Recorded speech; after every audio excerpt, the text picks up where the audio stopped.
Keraton Banten Lama, dan juga untuk pengairan persawahan di sekitarnya.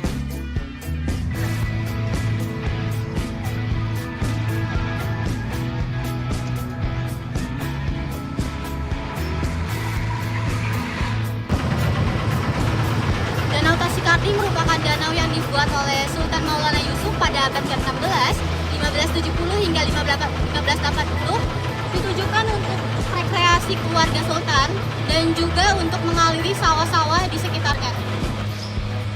Jadi Danau Tasikardi merupakan teknologi yang maju pada abad ke-16. Jadi danau di sini akan disaring melalui pipa-pipa, lalu akan dialirkan airnya ke Keraton Surosowan.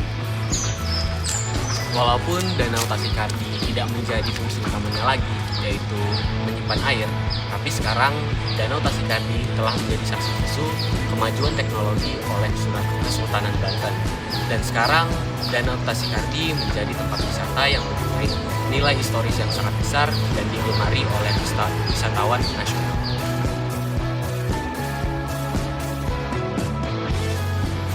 Saat ini Tasikardi menjadi salah satu destinasi wisata sejarah dan budaya di Provinsi Banten yang berada di daerah Kecamatan Keramat Watu, Kelurahan Tasikardi di Kota Serang. Nah, danau ini mempunyai luas sekitar 5 hektar dan dasarnya itu dilapisi oleh ubin batu bata dan mempunyai luas tanah sekitar mencapai 200.000 meter persegi.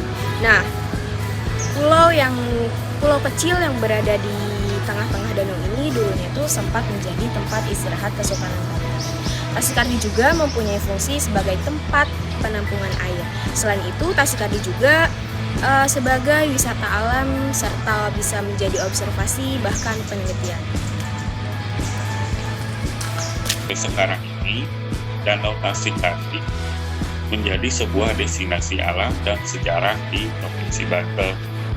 Untuk pengelolaannya, itu ada 3 instansi yang terlibat di dalam pengelolaan Tasikardi.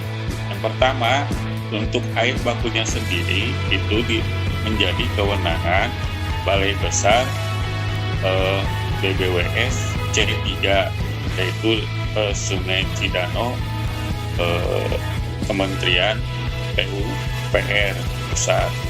Untuk lahannya sendiri, tanahnya yang kurang lebih 2,5 hektar itu merupakan aset dari pemerintah Provinsi Banten.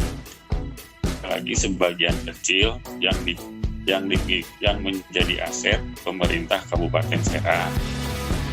Sehingga pada tahun 2022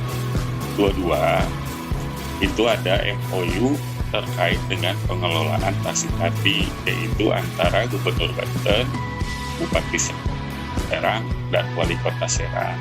Dan sampai saat ini, pada tahun 2025, pemerintah Provinsi Banten masih dalam pengurusan untuk sertifikat hak miliknya menjadi aset Provinsi Banten.